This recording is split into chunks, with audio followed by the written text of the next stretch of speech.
Ready to rock and roll. Rock and roll is here to stay. Welcome to the Rock and Roll Emotion Jamboree. That's the new name of the show. Actually, it's still Dear Anxiety. It's still Dear Anxiety because it covers so much. This is the show about mental health. It's about our thoughts, our feelings, and how we relate to them, the choices that we make, and the awareness that we have about it. And I'll tell you that today's show is all about social comparison. And I know that you have a lot of shows that deal with social comparison to choose from, but I must tell you, of all those shows, this is by far the best show on social comparison. There's no better show. Everyone else is not good enough. This is the show on social comparison. My name is Ed Krasnick. I'm your co-host, and my partner is an actual expert in applied positive psychology. She studied with Dr. Marty Seligman, who is the father of applied positive psychology at University of Pennsylvania. She has a wonderful business, a community, a world called Gozen.com, and Gozen teaches resilient kids, parents, families, schools, everybody, resilient skills through animation, through creative play, through animation. Not only is it interesting, so helpful.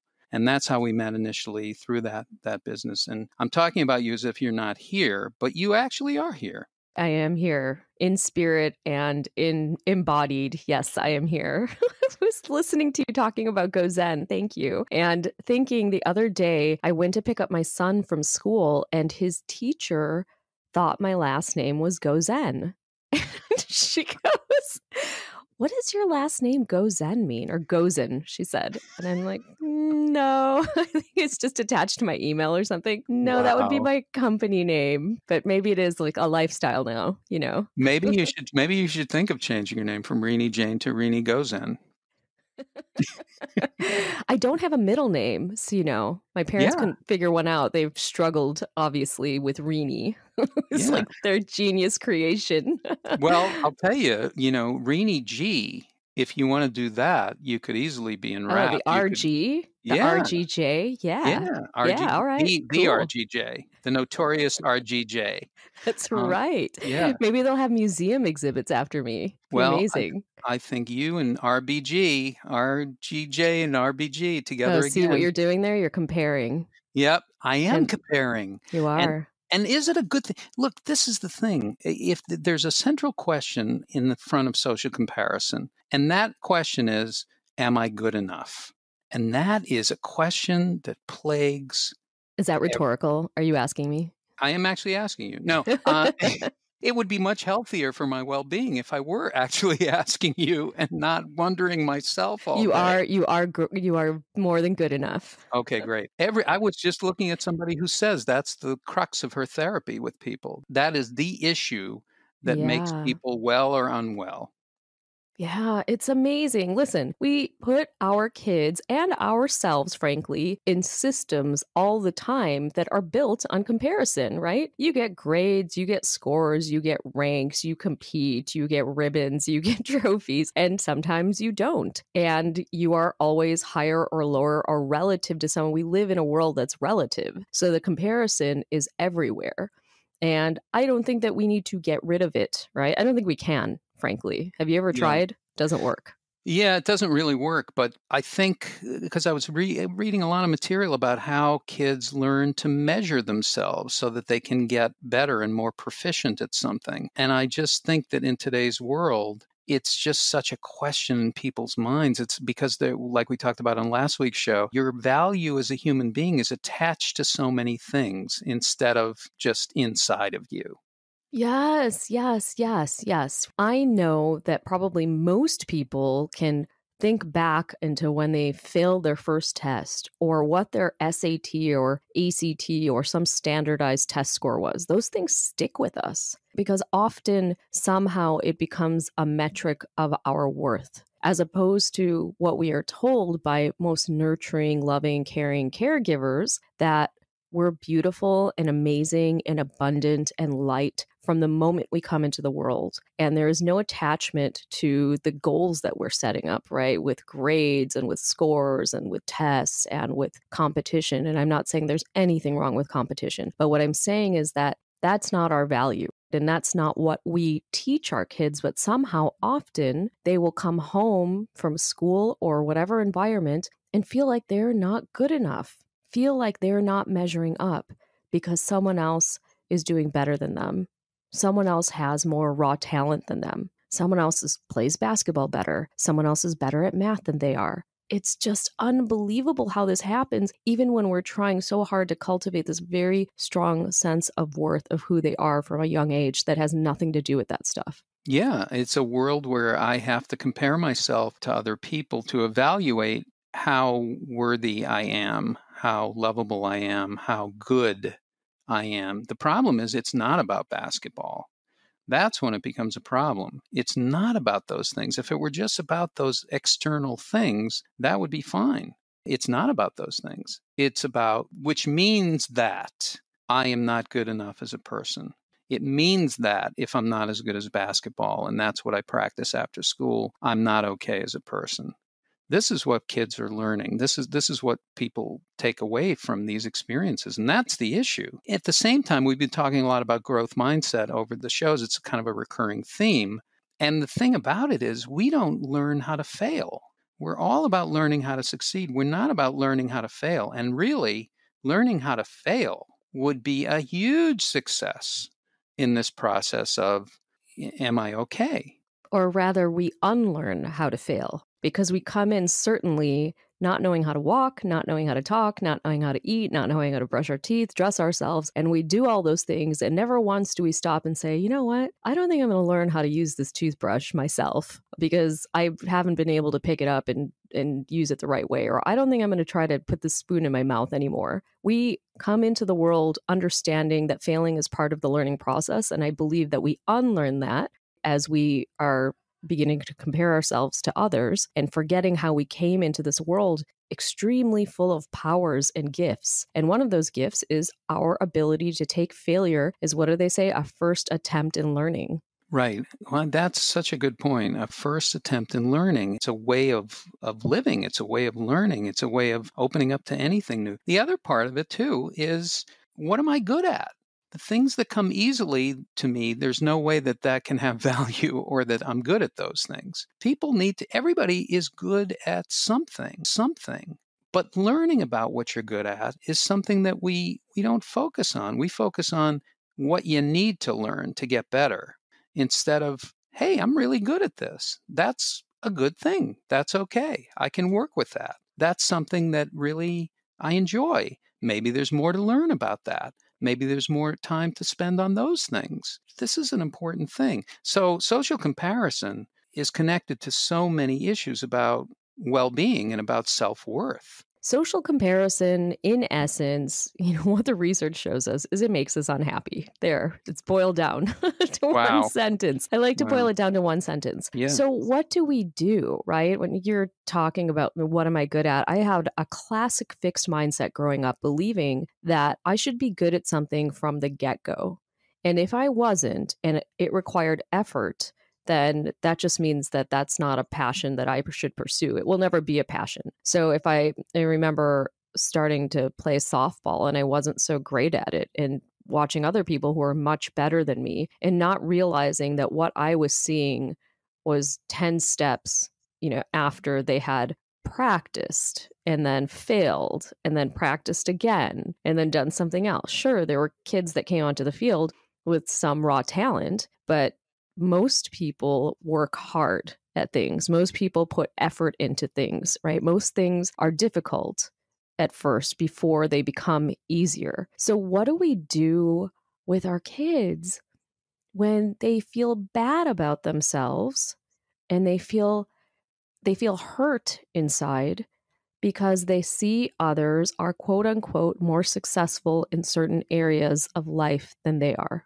What do we do? Yeah, that's a very good question. What is it that works, and what are some of the tools and the techniques? And I know that coming up for me is, what my natural inclination is to try to fix it, is to try to get the answer, which of course is that you're an amazing person, you're a very talented person. These things Let's take do that in a practice. role play. Yeah, let's do it right now. Okay, so I'm gonna be the kid, Mm-hmm. and you be a caring adult.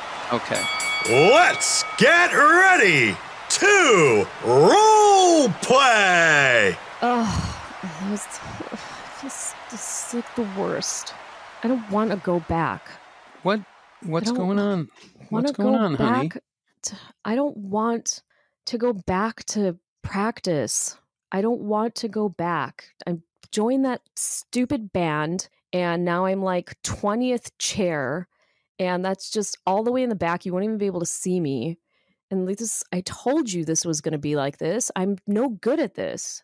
I just have Yeah. like no musical bones in my body. So why am I trying to play an instrument? Yeah, And that I mean, Sarah Cookie, she's so good at everything. She's yeah. first chair. I'm never going to be there. So like, what's the point of being, I mean, I could see maybe if I were second or third, but I'm 20th. Do you know how embarrassing that is? I'm at the bottom. Wow, honey, this is, I see that you got a lot of emotion about this, a lot of thinking about this, and it seems to feel very, very frustrating. Seems Dad, like, please don't try to make me feel better, okay? Make me feel better, okay? You're going to tell me all this stuff, like I'm great and all this stuff, and it's just, it doesn't make a difference because when I walk into that room, I'm still last. And I don't want to be last. yeah, I well, don't want to be last. Can you change that for me? I don't want to be last. I want to that's, be first. honey, the thing is, what I hear you saying, when I hear you say I'm not good at anything, I have to say, well, you seem really upset. And sometimes, when we're upset, it's really hard to be fair to ourselves, right? I am And upset yeah, because I but just wish I were born different. Why was I born like this? now, honey, look, if you were to say that to a friend, first of all, you would never say that to a friend, I know. You would be, you would say different things. You would be kinder to a Well, friend. my So friends don't suck as much as I do, so then it's easier to be nicer to them.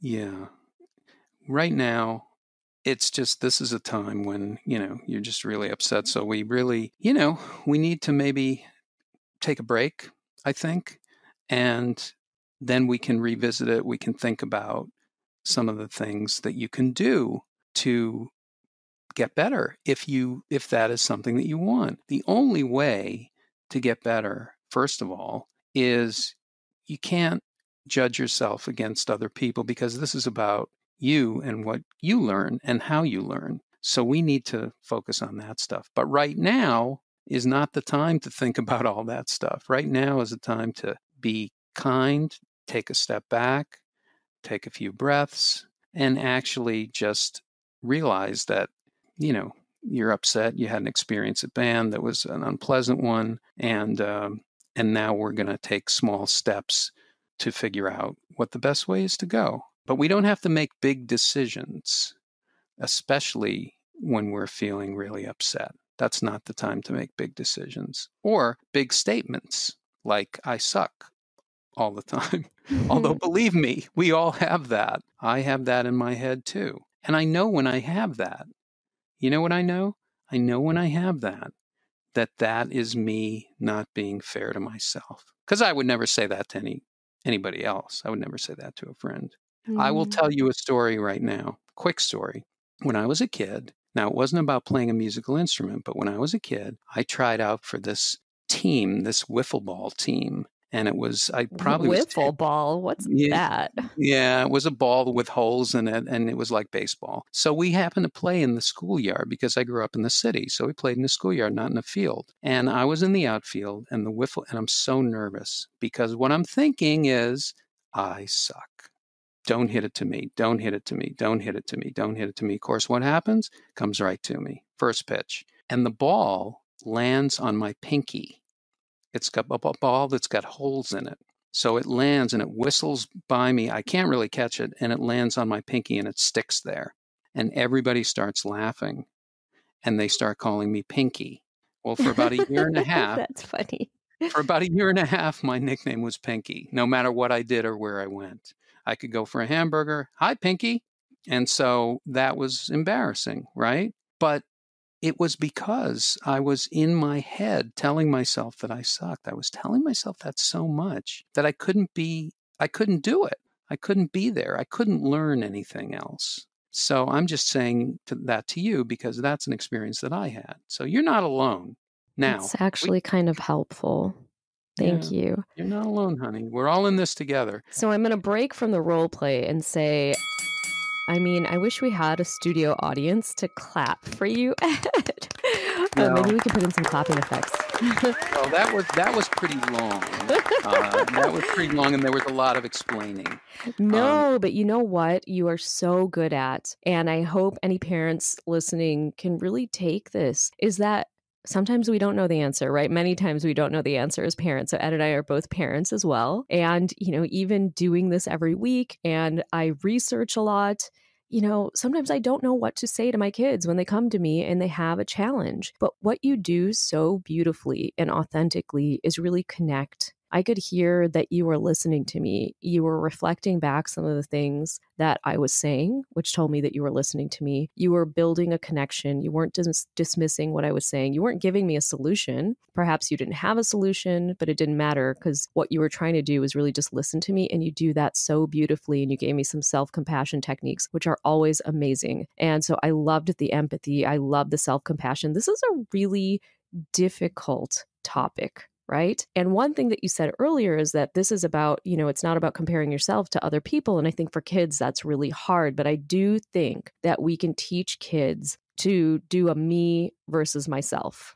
So if your child is coming home and they're saying, well, Sarah Cookie is this first chair, what do you do with that? Well, what you can do, because you're trying to teach to compare against yourself. The best comparison is you versus your personal best, but sometimes that's not possible. But how about we shift the conversation to, yeah, sounds like Sarah's amazing. She seems to really have gotten better maybe over the last year. Do you think she's gotten better? Because we want to focus attention on progress over time for another person. We want to focus attention on how effort can make a difference. I think that knowing as a child that effort that I made could have actually changed things in my life, it sounds so simple. But do your actions actually have an effect on your life? I didn't know that. I thought that if I were playing an instrument, I should be good right away. I didn't really realize that practicing and making an effort could make a difference. So I say, if your kids are coming to you and they're comparing themselves to other kids, that you try to focus on the progress of the other child and then transition into, kind of me versus myself. Well, how much better do you think you'll be in a year, with that kind of practice? Yeah, and that it does build, and it is something that it's doable. It's something that you can do. What you can do is practice. What you can do, we've said this in other shows, but taking small steps to practice is a great thing. That's one of the things that the mind does immediately. Immediately when you get scared and it's like, I'm not good enough, you make big statements like, I'll never be good enough. It's never and always. And then I suck. Yes. So this is Yes. big. This is a big blanket statement. And I came up with this just in the moment. It's not fair of you to do that to yourself. It's not a fair evaluation. It's not a fair judgment. It's Because not fair. And you know what I'm coming up with as you're saying that? What's interesting is recently we did a show on procrastination. And one of the things that procrastination research shows us, I know this seems disconnected, but I'm going to connect it, is that we treat our future selves poorly. We throw everything on future, like I would throw everything on future Rini. I don't want to do that today. I'll do it tomorrow, right? So we're treating future Rini poorly. Well, I think we do the same thing when we're comparing ourselves and we're limiting ourselves, because future Rini or future your child, future yourself has incredible potential. So you should not limit that future version of yourself based on your current state, right? And I think that that's important for kids to know. There's an exercise called the Best Future Self exercise, where your child can sit down for 20 minutes if they're of writing age, and they can write for 20 minutes about the best future version of themselves. What does that person look like? What does that person behave like? What is that person doing? What's their environment? Who are they surrounded by? What do they spend their time doing? And this is shown to greatly improve well-being. And if they're not of writing age, they can draw it. They can draw it. And one other thing that I want to say is that a lot of times as parents, as humans, we see a problem and we approach it head on. We're like, oh, there's a nail. Let me hit it with a hammer. Right? But Sure. and by the way, is that the right saying? I always say this. I always get very simple sayings incorrect. I like that you had. And No, then I hammer blame and my nail is parents. good. Yeah, hammer and nail. You know the old saying. You You know have the a old saying, I'm hammer. like, is that the saying? I always mess them up. Yeah. Yes, instead of approaching this directly, it's like so incredibly directly, I think there are other things that we can do that are a little bit indirect to really lessen the blow or buffer against social comparison. Can we talk about some of those things? Absolutely. Okay. And one thing I wanted to say though too is you did a very good job in the role play, very very convincing. And one of the things that you said is I want to be first, not last. And that's something to really work with, because that's really what we're saying is they're extreme. There's no best future self. There's no incremental work going on there. There's just I got to be the winner Right now, in this moment. right now. Yes. Yes. No work. Yes. No effort. So how do I win? So let's talk about some of the things that we can discuss here. Yeah. Some of this has to do really with perspective, right? And it is very difficult for us as kids, or to remember back when we were kids, that our world, while these things as grown-ups don't, those things don't seem like such a big deal, right? You should have some perspective. There are kids in Africa. It's like the sayings that perhaps our parents said to us growing up. And by the way, there are kids everywhere in the world. It is not just Africa, obviously, who don't have their basic needs met. And somehow that doesn't affect us. We're like, okay, well, but I still want to be first chair, even though, Yeah. and I feel bad for those kids, but this is still happening to me. And so we need to make sure that we're doing some things really to open up their perspective. That's not so lectury, let's say, that's not so, listen, you should really appreciate what you have. And I think some of that comes from having moments of awe. Have you ever been in awe, Ed?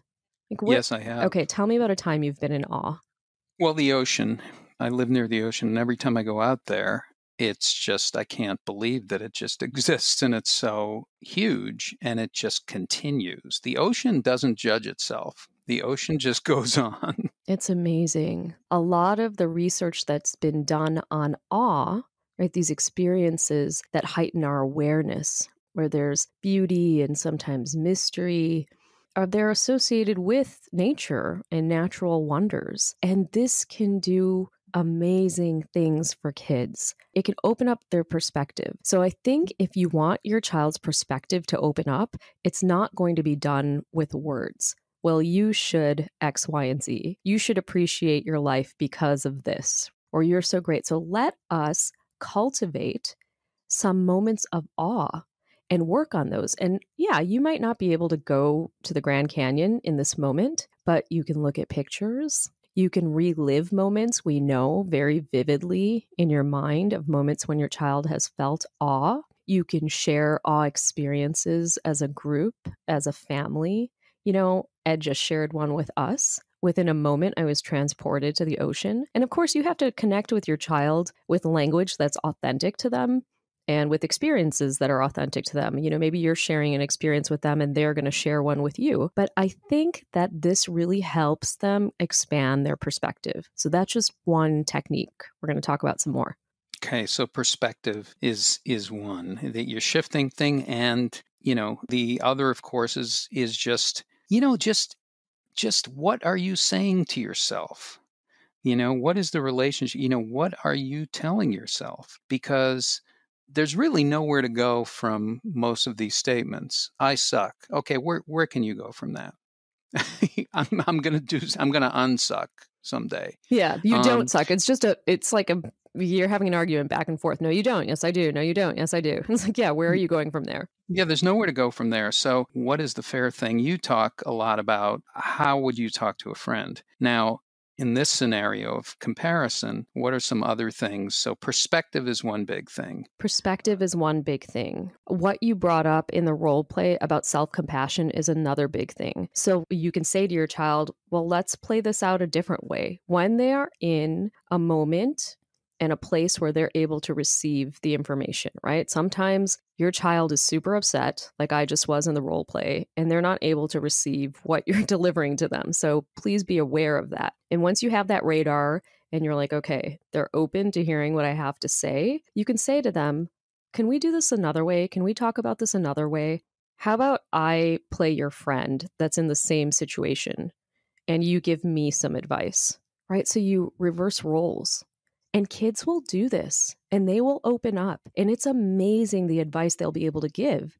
So, where it was myself and Ed was my dad, and I was the child, then you can role reverse. Right. And you can be the child, and I can be the dad. And you can play out that scene. So, try role playing. That's a beautiful thing to do. That's more direct. And we were talking about some indirect ways. Find moments to help your child find their flow. I don't think we've talked a lot about flow on this show. So, have you ever been in flow, Ed? I know you have. Yes, I have. It's that state when you're not thinking and I'm just in the moment and I'm able to do whatever I need to do in that moment. Usually, I mean, it's happened for me sometimes on stage. It's happened in different arenas of writing. So yeah, everybody has their way of doing it, their thing that they click into. How do you stimulate flow? Yeah, so as you're saying, it's that kind of when you're in the zone, right? That period of time where actually all time sort of falls away. If you've ever been so immersed in something with so much passion and purpose that you sit down and 8 hours go by, or you're doing something, you're writing, or you're painting, or you're playing, or you're doing something, and literally you're like, oh my goodness, the whole day has passed and I haven't even noticed it. That is flow. So, what our goal is as parents is to find what puts our kids into flow. I'm, for the time being, going to ignore the questions that are going to come up that say, well, what if that's only video games, right? Or what if it's only a thing that I don't really like? Let's know and agree that there are other moments where our kids are in flow that are great activities for them. And we need to cultivate as many of those for them as possible. Because I think what happens to kids, especially in really structured school environments, is they don't get enough flow time. They don't get because it's disrupted. So even if hey, let's just say that your child is someone who's super in flow in algebra. Maybe they just are. Maybe that's the way their brain works. Maybe that puts them in flow. Well, eventually the bell rings and they're shuffled off somewhere else. So cultivating moments of flow, I know that we're talking about social comparison, but these are other ways to increase well-being that can really have a buffering effect against social comparison. So reversing roles is something that can happen in the moment. Future self is a writing exercise or a picture exercise. What is your best future self? And you're shifting perspective, and then self-compassion, things that you do to increase compassion. These are all things that can respond to social comparison, that can respond to, I'm always last, I want to be first. I'm not good enough. And you'll have plenty of opportunities because this is an ongoing thing. And it might be something that might come up in you. And then you can take a look at that and use yourself as a practice pad, a launch pad for the ideas of how you're going to relate to your kids by how you talk to yourself. Just being aware of it is a huge plus. Yes. At any rate, that's, yes, so that's because we do it, of course, as grownups, we do it all the time, whether it be something material, someone else's house, someone else's material goods, right? Or something at work, someone else got promoted, someone else has this, someone else is being treated like that. We're all comparing all of the time. And then, of course, there is the ultimate amplification tool of social comparison, which is social media. Where you're judging your insides against someone else's outsides. So that, it just multiplies the problem exponentially. Well, it's amazing. This is really especially geared towards teens. How do you talk to a teen about the specific issue of, I'm looking at Instagram and I'm just not as thin as these people? Yes. Okay. So whether it be on Instagram or whether it be in real life, there are always going to be those who are bigger, who are smaller, who are thinner, right? Who have more, who have less, right? We live in a relative world. So there's going to be different shapes and sizes everywhere. So I think it's very, very important that we help our kids cultivate a very strong inner voice, a sense of self-love, a sense of self-confidence, a sense of who they are, less the test scores, the grades, and meeting these particular goals of this path that we've put them on because we love them. So many parents say, I want you to do really well in school because I love you and I don't want you to suffer and I want you to go to a good school and then get a good job. And, I'm putting you on this path that's full of goals. But our kids need to know who they are without all of those things. And I think that applies to then having that strong sense of self protects you against, yeah, you're going to see people on Instagram that are thinner than you. You are. And then you think to yourself, okay, that's cool. I see those people, and I am who I am, and I own who I am, and I love who I am, and I show the world who I am. Those are the kind of kids we need to raise. I am showing the world who I am with my flaws and all. Yeah, that kind of mantra, those kind of mantras are very important. I am enough. I don't know how many times you've said that in your life. Listeners, I haven't said it nearly enough in my life. I'm enough. I'm enough. That's it. These things, what we're saying is, look, earlier we did the role play readings talking about practicing an instrument. We practice instruments. We practice baseball. We practice math. We practice all kinds of things. Do we practice mental health? Do we practice wellness? Do we practice well-being? Do we practice how to take care of ourselves? Do we practice how to love ourselves? Do we practice how to communicate? No, we don't practice these things. Well, it's time to start practicing. I really think that that's such an important point. I think Ed and I hope if you take anything from all of the words that we are saying, take the role playing. Take the role playing because you can do that at home. And in that, while you're listening, and we've received so much beautiful feedback from you guys, thank you so much. I want you to know that you're not alone in this journey, of none of us are alone in this journey of raising this generation of kids. But I also want you to know that there are things that you listen to here that you can practice right after you're done listening. And if your kid rejects a role play, that's okay. That's okay. If it doesn't go as it goes when Ed and I do it together, because we make it so neat and tidy sometimes, that's okay too. Right, Ed? Yeah. I mean, it's all okay. Just the idea that you're conscious about it and you say, I'm conscious about how I take care of my kid. I'm conscious about how I take care of myself. So I'm just going to think about that. Oh, look at that. That worked out. That didn't work out. This is a process, and it's an ongoing process, and it's a process that's never going to end. And there's no perfection in it. It's not a perfect thing, but there is something about being aware. And if you can start to be aware, I know your lives are really busy and it feels like I'm tired. I don't have time to think about this. Just a few minutes, just a minute or two of awareness is volumes. It really has a big value. Now, I'm a comedian and I speak seriously on this show a lot, but no one is more unaware than I am. I'm the best at being unaware. And I'm comparing myself to you right now. Yeah. I could go for the failure awards. I literally would be wearing a tuxedo and I'd be walking away with best failure of the year every year. But I think we should call it the Flubbies. The Flubbies is great. We're going to do that next week. We're going to have the Flubby Awards, and we're going to be on the red carpet saying how what a big mistake it was to make it and to do the show. But seriously, this is a practice, and just the awareness, just the consciousness of even saying, "Wow, I just told myself I suck, and I'm not a kid anymore," is a good thing to be aware of. If you could take a day, I don't know if this is possible for any of us, or even a half a day, or maybe a couple hours of silence. Have you ever tried that? And just observe your thoughts? Because it gets you into the practice of observing your thoughts. Would that scare you, Ed, to be silent for a couple hours? I tell you, it would be such a vacation for me. In fact, my problem is not that I would start it. My problem is that I'd never want to come back.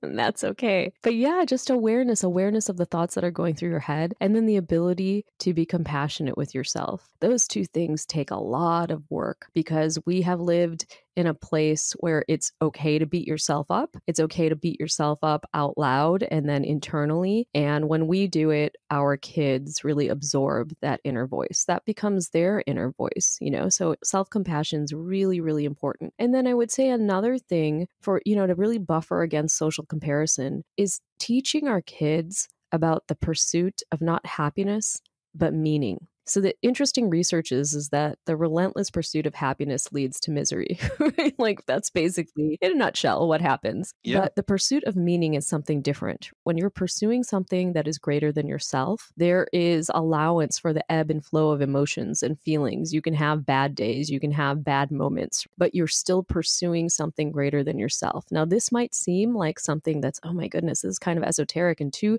much for a little kid, but it's not. One of the things that can teach them is contributing to something bigger than themselves, like chores. And it's why one of the biggest, longest studies ever done, the Harvard Grant study, is about chores, right? One big piece of it is about chores. And it shows that those kids who did chores as kids have greater well-being, there's a lot of graders in there, but greater well-being is one of the things. Yeah, it's funny, the meaning and a purpose. And it's interesting how kids will. I remember my daughter, when she was a little girl, she had this thing of wanting to help other people and this interest in people who are overcoming challenges. And it was at a very young age. So my ears, I was like, wow, this is really interesting. And she was really focused on it. Sometimes kids will just tell you, give them space to tell you those things. Yeah, meaning and purpose, one of the key ingredients of well-being, of happiness. Something outside of yourself, giving to a greater thing outside of yourself. Yes. And then definitely teach your kids about growth mindset, that your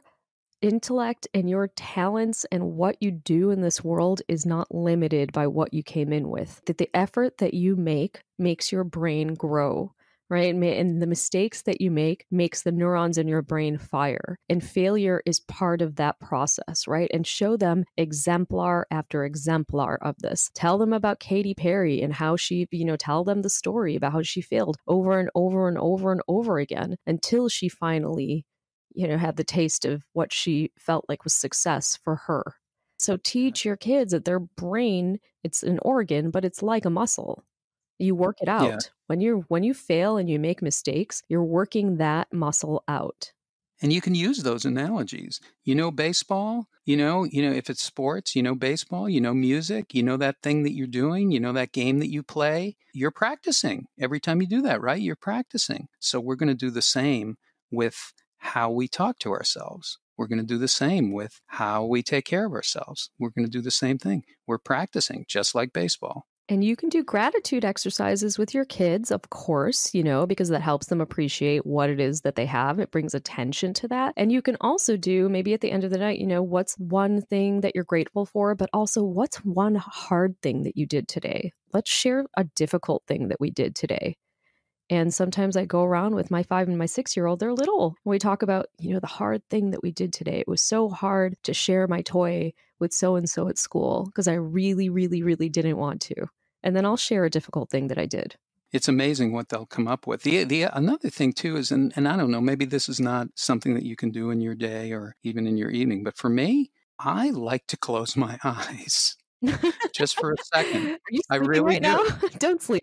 My eyes are completely shut. I talk to people that are around me with my eyes closed. No, but it's like a quick way of just getting in touch with your breathing or just taking a moment, because there's so much stimulation. I just find that I enjoy the world that I see with my eyes closed much more than the world that I see with my eyes open, which is scary. But it's almost like breathing. It's like, oh, just for 30 seconds, I'm going to take, it could be connected to gratitude. It could be connected to breathing. It's just a little moment. Anyway, that's just something I do. I'm going to open my eyes now. They've been closed the whole time. Yes, No. please open your eyes. I hope that you all have your eyes open. Yeah, I'm actually driving now, Yes. so I'm going to really open my eyes. Always drive with at least one eye open. I always say that. Now, we have to wrap up, but this has been a very interesting show. A lot of things talked about, a lot of techniques, a lot of tools. We want to tell you also, and thank you for listening to the show and for passing it along to your friends. We really appreciate it. We appreciate all your comments, things that you're writing in. We've heard from many people podcast can be listened to at bit.ly/Dear Anxiety on iTunes or Stitcher or Google Play or anywhere where you get your podcasts. Please subscribe. And then you can actually send emails or voicemails or submit struggles or problems or issues. You can send them, you can upload them, or you can just write them to gozen.com.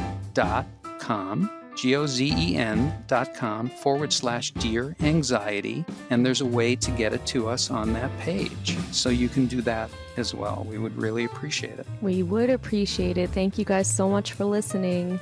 Thanks for listening. Keep coming back. It works if you work it. Ed Krasnick, Renee Jane. See you next time and hear you next time on Dear Anxiety. Bye, guys.